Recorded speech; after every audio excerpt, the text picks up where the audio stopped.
Los pastores ya no predican, los pastores facturan. Algunos pueden considerar muy liviano o mundano el título de este mensaje. Espero algún día poder compartir como lo hizo Jonathan Edwards, y que el título de mi mensaje sea el que él le puso a un escrito: las marcas distintivas de una obra del Espíritu de Dios aplicado a aquella operación no muy común que recientemente se ha manifestado sobre las mentes de muchos de la gente de Nueva Inglaterra, con una consideración particular a las circunstancias extraordinarias con que esta obra ha sido atendida. Mientras llegue ese día, el mensaje de hoy es: los pastores ya no predican, los pastores facturan. El Evangelio nació como una comunidad en Jerusalén. Cuando llegó a Grecia, se convirtió en una filosofía. Cuando llegó a Roma, se hizo una institución. Cuando llegó a Europa, se hizo una cultura. Y cuando llegó a América, se convirtió en un negocio. El profeta Isaías nos dice: ¿quién ha creído a nuestro anuncio? ¿Y sobre quién se ha manifestado el brazo de Jehová? La respuesta que el mismo profeta da no es quién, sino por qué. ¿Por qué se ha dejado de creer al mensaje? ¿Y por qué Dios ha dejado de manifestarse?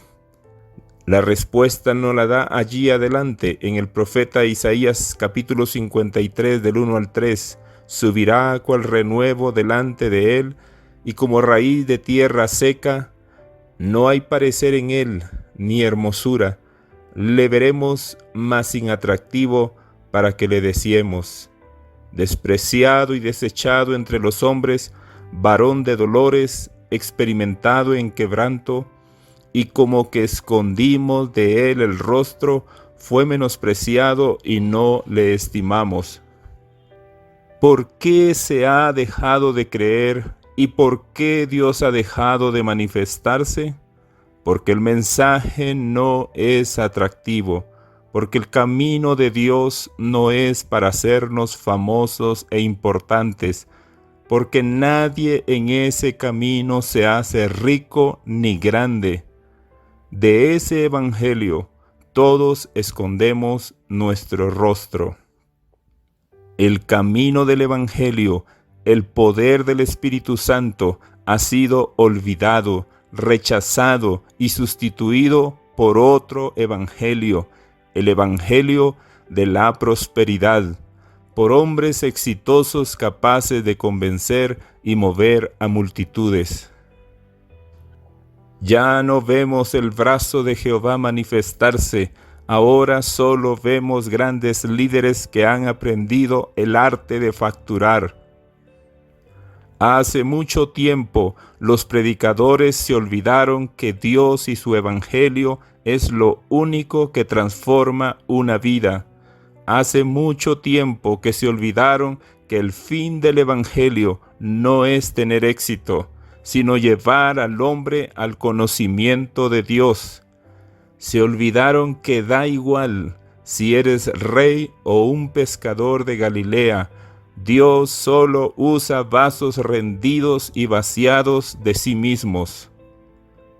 Lo que sí es cierto es que Dios sigue moviéndose y transformando vidas en nuestra generación, pero no es en la Casa Blanca, no es en la política, sino en tierra seca, en lugares olvidados y maldecidos, donde no hay parecer alguno, sin atractivo al ojo humano, donde muchas veces o siempre no se puede facturar, y es entre los pobres y desechados de este mundo. Acabamos de estar en Cumandá, una ciudad del Ecuador, y puedo decirles que Dios está moviendo allí en la sencillez de corazones rendidos y no en la maquinaria de un sistema religioso que cree que levantar una iglesia es asunto de quien pone más plata. Allí no es una iglesia, sino un restaurante de comida, de bolones, que está siendo faro de luz en esa región, porque una pareja joven que no sabe facturar dispusieron sus vidas, su restaurante, su tiempo y sus recursos para llevar el Evangelio. Ellos han creído al Evangelio y sobre todo en ellos el brazo de Jehová se está manifestando. La gente de la ciudad ya se dio cuenta que ellos son diferentes. Un hombre se acercó a ellos y les contó su propia experiencia con Dios. Por 14 años fue alcohólico. Producto de su adicción lo perdió todo. Estaba cansado y por todos esos años buscó toda clase de ayuda, psiquiatras, alcohólicos anónimos, la religión, sin ningún resultado. Ya cansado y completamente destruido, fue a una librería cristiana a comprar una Biblia. Se fue a su casa, se sentó en una silla y puso allí su Biblia en una mesa. Y luego oró: Dios, la gente dice que tú eres poderoso. Muchos me han dicho que tú puedes cambiar mi vida y yo quiero ver ese poder sobre mi vida.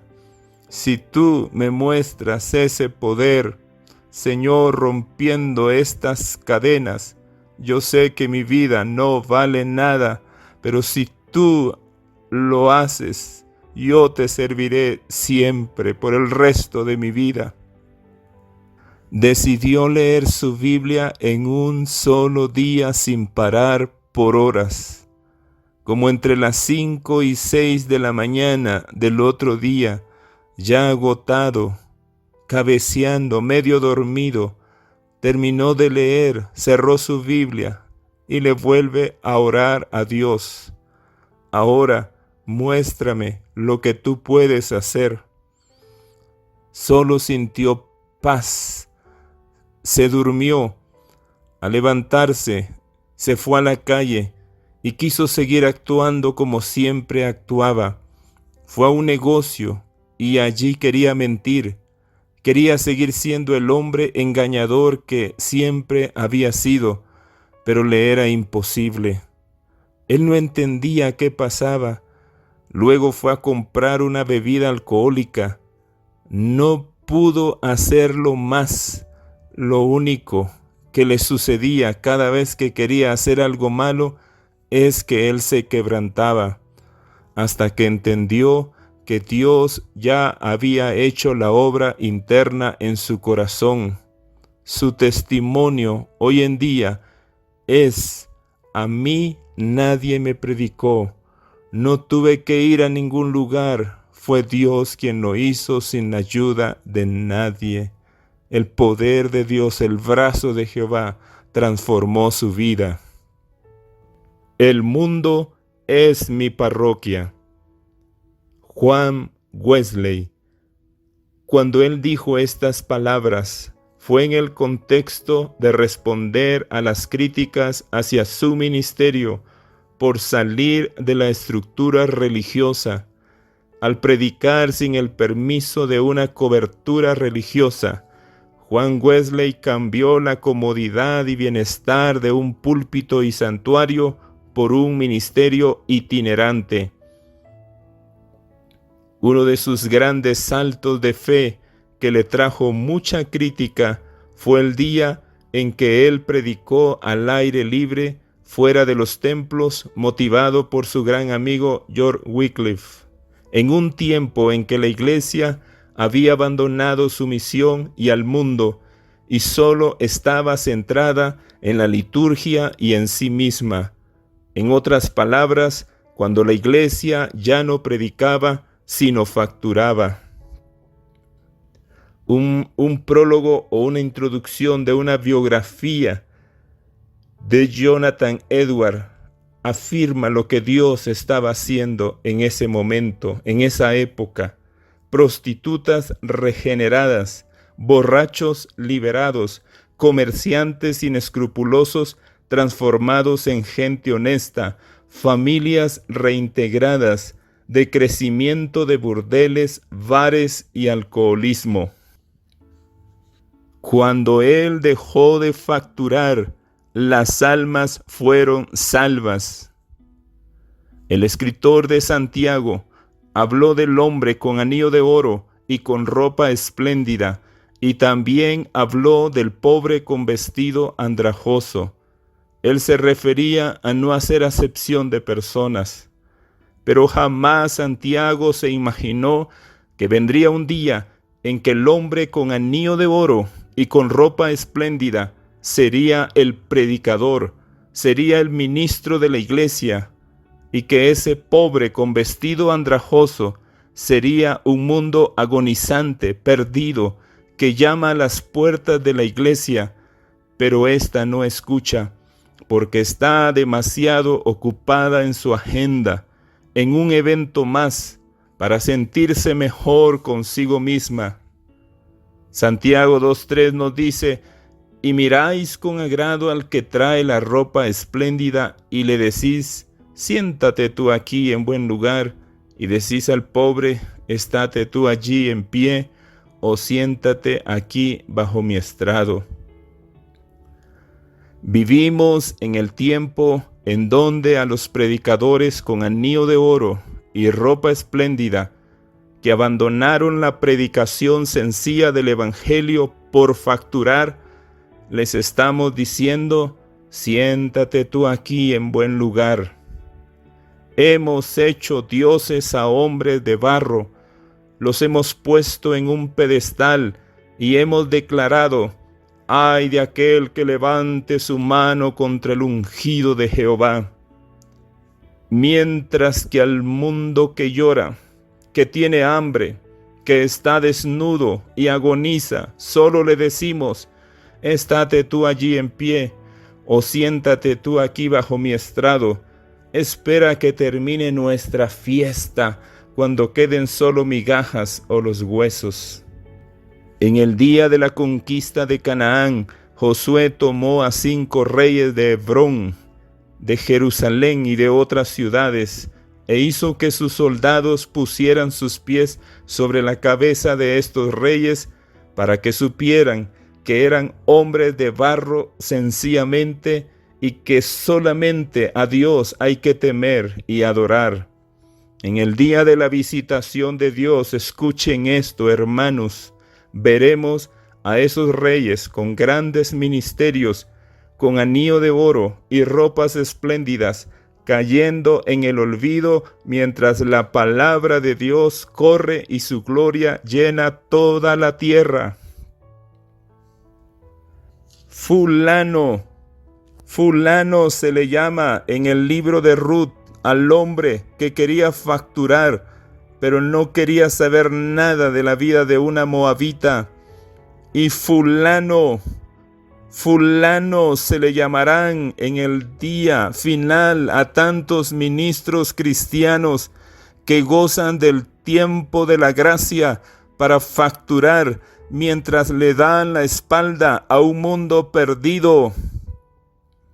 Eclesiastés 8:11 nos dice: por cuanto no se ejecutan luego sentencias sobre la mala obra, el corazón de los hijos de los hombres está en ellos dispuesto para hacer el mal. No importa lo que aquí digamos, hasta el final de sus vidas estos ministros, estos semidioses, mientras estén en tronos de honra, ellos seguirán facturando sin sentir remordimiento, quebrantamiento y vergüenza.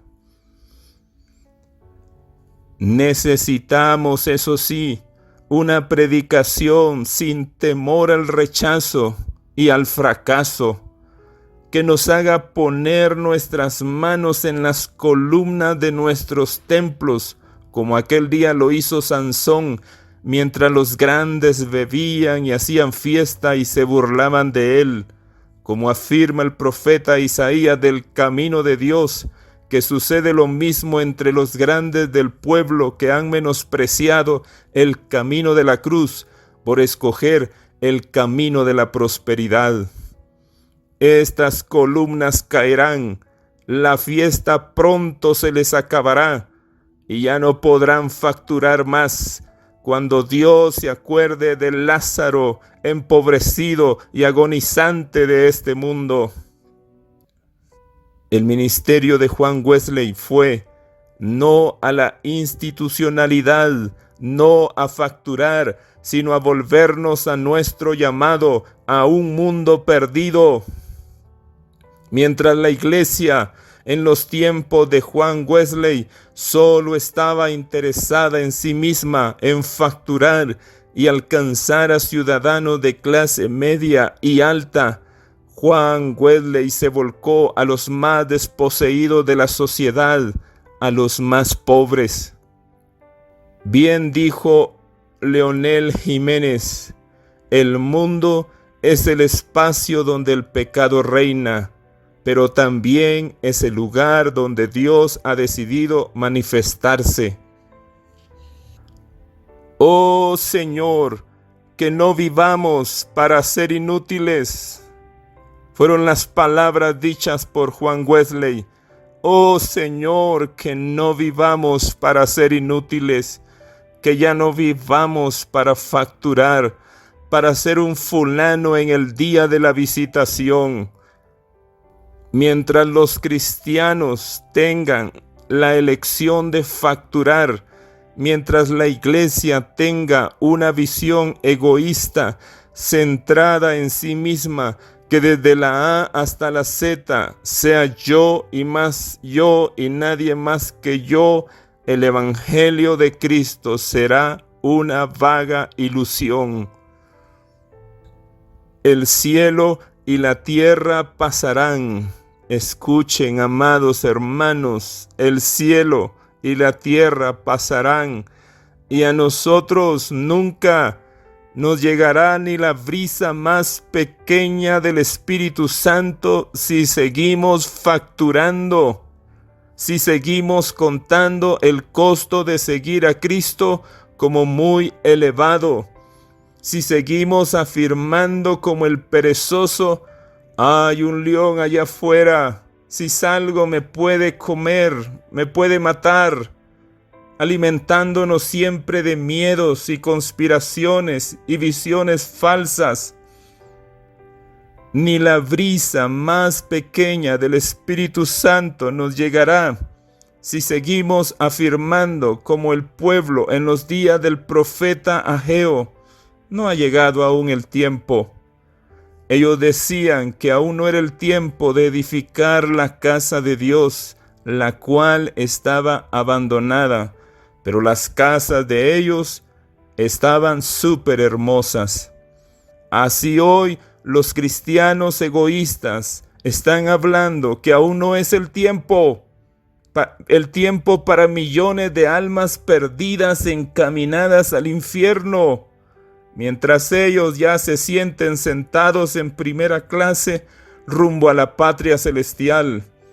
Y solo los escuchamos decir: quédate donde estás, no te acerques a mí porque soy más santo que tú. Estos son humo en mi nariz, fuego que arde todo el día. Isaías 65:6. Ni la brisa más pequeña del Espíritu Santo nos llegará si estamos poniendo una venda en nuestros ojos y cerrando nuestros oídos al clamor de los que lloran.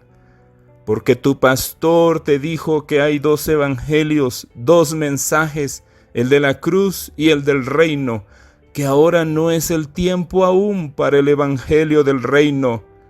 Hipócritas, porque están diciendo que aún no es el tiempo de libertar a los cautivos, de sanar a los enfermos, de salvar a los pecadores, de partir tu pan con el hambriento, pero sí es el tiempo de facturar, de engordarse, de hacerse más ricos y vivir en fiestas tras fiestas espirituales. mientras llegue el día que nunca llegará, que tanto profetizan. De una cosa estamos 100% seguros: ellos seguirán facturando. Sobre ellos el sabio Salomón escribió: el gobernante, el líder que oprime a los pobres, es como tormenta que acaba con la cosecha. Proverbios 28:3. Ellos saben que están acabando con la piedad y el amor por Cristo en los corazones de sus seguidores. Ellos saben que sus seguidores están más cautivos y cargados que expectantes.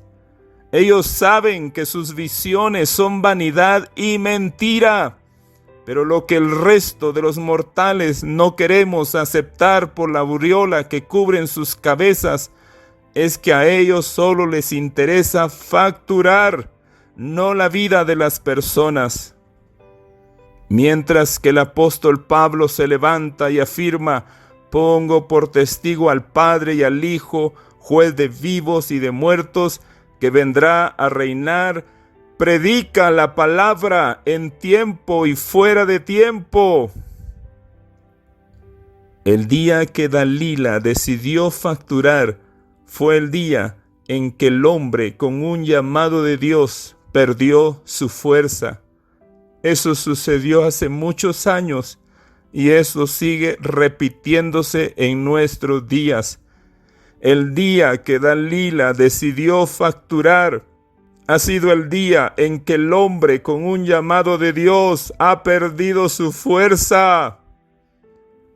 Y cada uno de nosotros te dará 1100 siclos de plata, fueron las palabras de los príncipes filisteos para tomar la vida de Sansón.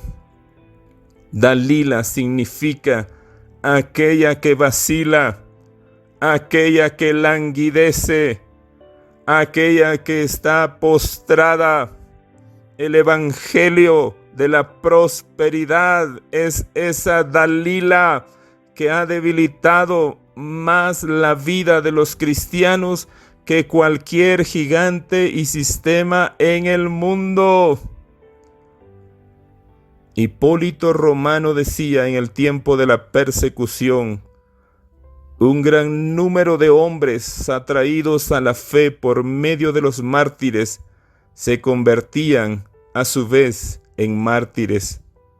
A mitad del siglo II, un cristiano desconocido le escribe al pagano Diogeneto: ¿no ves que los cristianos, arrojados a las fieras con el fin de que renieguen del Señor, no se dejan vencer?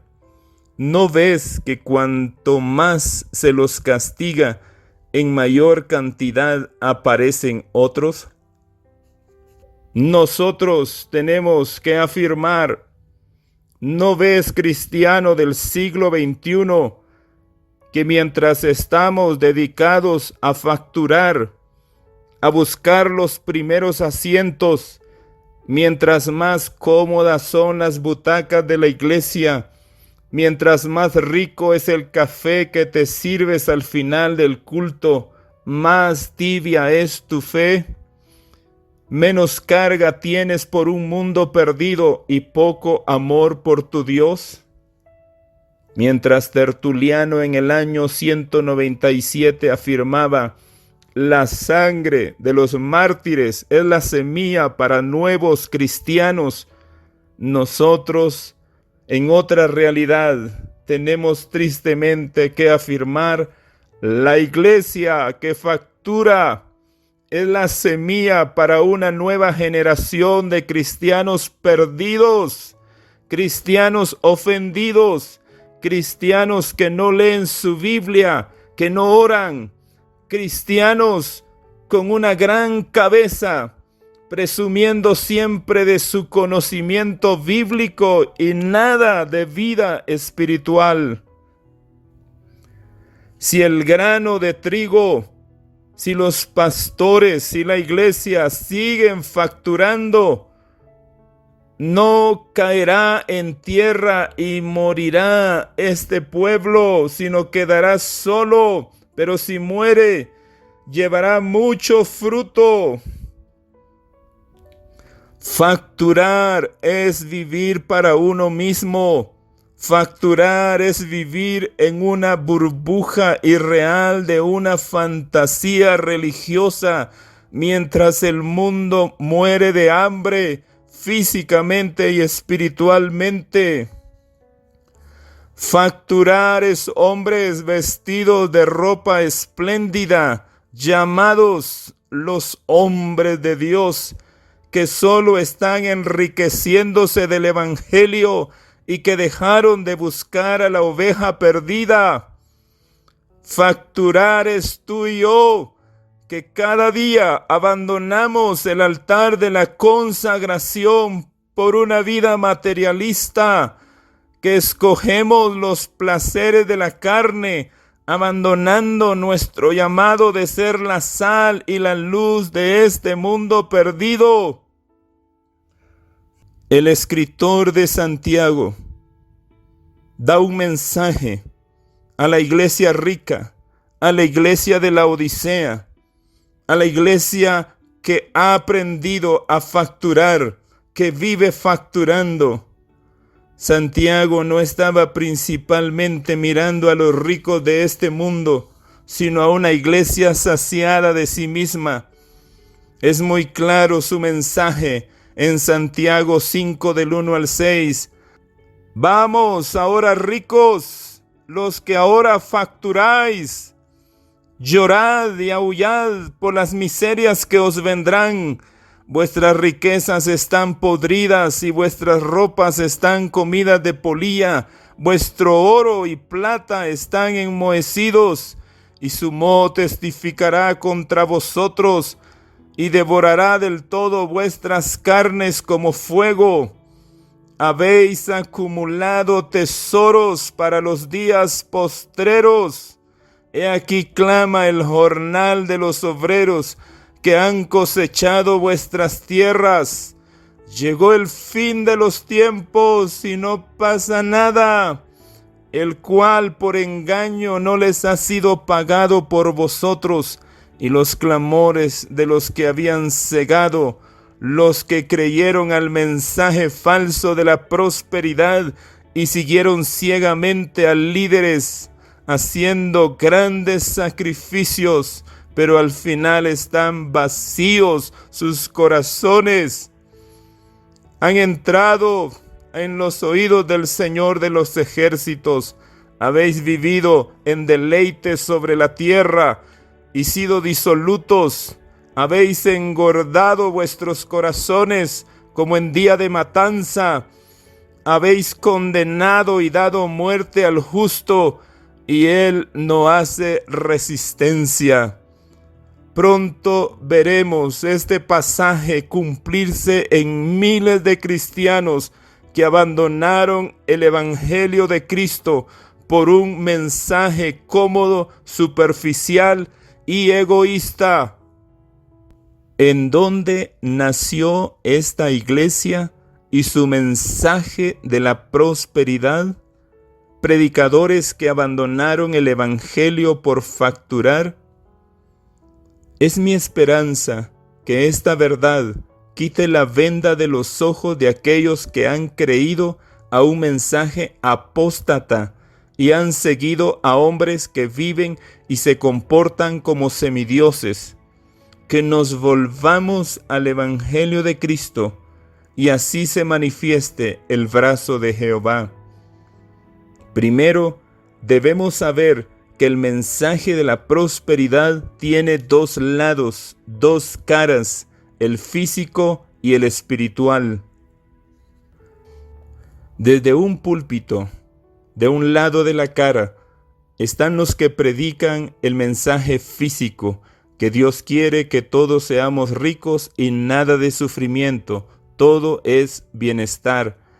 Y del otro lado de la cara, están predicando el mismo mensaje de la prosperidad, solo que desde el lado espiritual, de ser hijos maduros, los que van a reinar, no los que van a dar su vida, no los que se van a despojar de todas sus riquezas, sino los que se sentarán en tronos de poder. Ambos son el mismo mensaje, produciendo el mismo fruto: orgullo, ambición y yo y nadie más que yo. El mensaje puritano, piadoso, que fueron las bases para levantar a la nación de los Estados Unidos, experimentó un cambio después de la guerra civil que sucedió allí y como consecuencia, sobre todo, de un tiempo de prosperidad y abundancia, lo que se conoce como la Edad Dorada de los Estados Unidos. El mensaje cristiano de contentamiento y piedad ya no encajaba en la abundancia económica que estaban viviendo. Estados Unidos estaba creciendo a grandes pasos, por lo que había necesidad de reformar y replantear el Evangelio, porque aparentemente el mensaje se había vuelto obsoleto. Al mismo tiempo que Estados Unidos se convertía en una superpotencia, el mensaje del Evangelio tenía que ir de la mano. Se olvidaron que el mensaje de la piedad, del contentamiento, del Evangelio de Cristo fue el que levantó a esa nación y fue la base para la familia y la sociedad americana. Fue por ese mensaje que la nación se convirtió en una nación fuerte. Pero, y debido a que el mensaje del Evangelio tenía que ir de la mano con esa prosperidad que la nación estaba adquiriendo, se empezó a predicar sobre la supremacía de lo espiritual sobre lo material, la importancia de un individuo líder y conquistador sobre el mundo. El nuevo mensaje, escuchen hermanos, exaltó al hombre americano como un semidios capaz de dominar al mundo con su carácter y su espiritualidad. El Evangelio de la cruz fue sustituido por el hombre americano semidios, ejemplar y conquistador, gobernando al mundo. Por 30 años yo escuché, viví y prediqué este mensaje de la prosperidad espiritual, de ser semidioses. El fruto, que pude verlo muy de cerca, se resume en apariencia, orgullo y corazones duros, sin nada de compasión por los perdidos. Si seguimos en lo mismo, ¿es mejor volver de donde salimos o es mejor que nunca hubiéramos salido? Ahora sé que solo donde hay quebrantamiento y humillación habrá una visitación de Dios. En una ocasión en el pasado hubo hambre en un pueblo. Todos los recursos se habían acabado. Las cosechas se habían perdido. No había mucho o nada por hacer para combatir el hambre. Hasta que alguien dijo: «En la iglesia los santos están cubiertos de oro y plata. Derritámoslos y usemos ese oro y esa plata para comprar alimento, para acabar con el hambre». Y bien podríamos decir en esta hora: en la iglesia hay semidioses, hombres que toda su vida han aprendido a facturar. En la iglesia hay abundancia de oro y plata.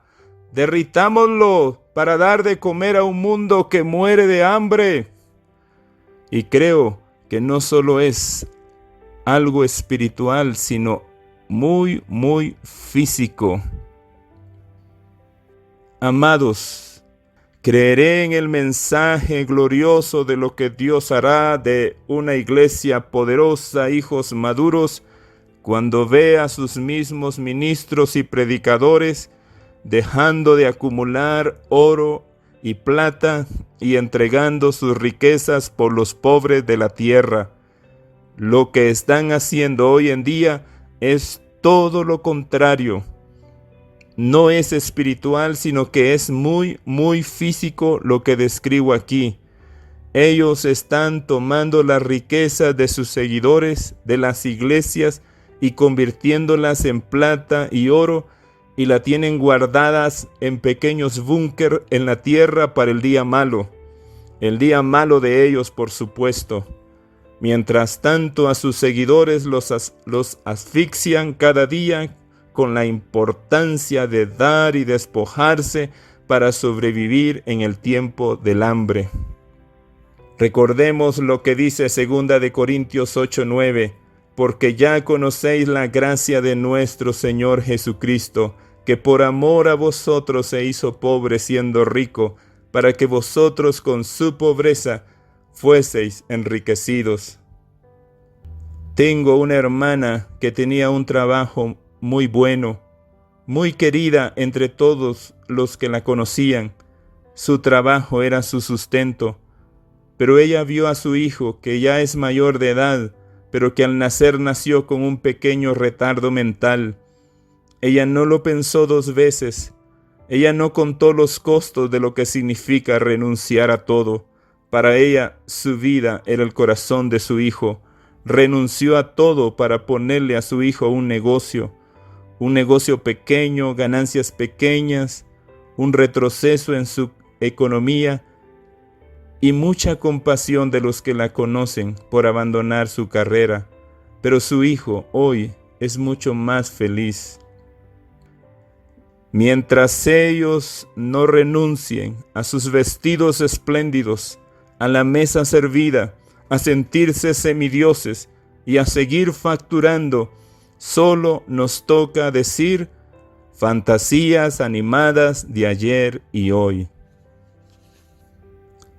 Llegamos al final de este mensaje. Los pastores ya no predican, los pastores facturan. En el libro de Hebreos capítulo 11, verso 24 al 26, dice: por la fe Moisés, hecho ya grande, rehusó llamarse hijo de la hija de Faraón, escogiendo antes ser maltratado con el pueblo de Dios que gozar de los deleites temporales del pecado, teniendo por mayores riquezas el vituperio de Cristo que los tesoros de los egipcios, porque tenía puesta la mirada en el galardón. Solo aquellos que tengan el corazón de Moisés y dejen de facturar, de pensar en sí mismos, y que estén dispuestos a abandonar los reinos de los nuevos faraones del Evangelio, verán la gloria de Dios. Solo aquellos que tengan el corazón de Moisés y dejen de facturar, de pensar en sí mismos, y que estén dispuestos a abandonar los reinos de los nuevos faraones del Evangelio, verán la gloria de Dios. No olvidemos el mensaje que en Apocalipsis se nos da al pueblo de Dios, a su remanente: salid de ella, pueblo mío, y no toquéis nada de ella.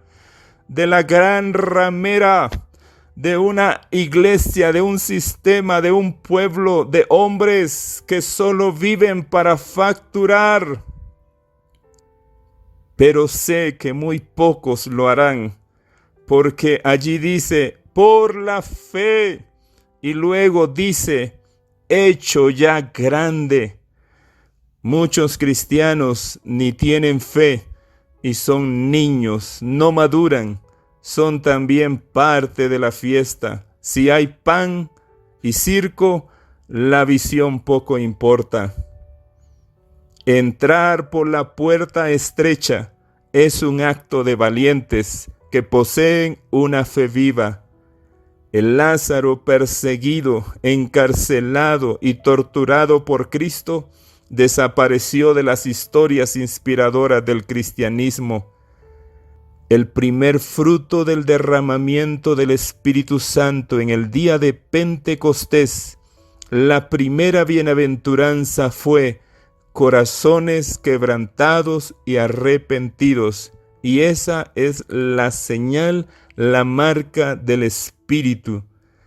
Y el primer ay del derramamiento del Espíritu Santo en el día de Pentecostés fue el juicio de Dios a gente que había aprendido a facturar Ananías y Zafira y a un sistema religioso desechado. El llamado más importante que podamos hacer hoy es salir y abandonar ese mensaje, esa comodidad, esa ceguera, el reino de los nuevos faraones y volvernos al evangelio precioso de Cristo Jesús que transforma. El día que creamos al evangelio de Cristo, el Espíritu Santo se moverá y traerá salvación al Lázaro de este mundo. El altar de Dios debe ser nuestro lugar. Dejar de facturar y dejar de contar los costos como muy elevados por seguir a Cristo, para seguir a Cristo. Esa debe ser nuestra bandera. Amén y amén.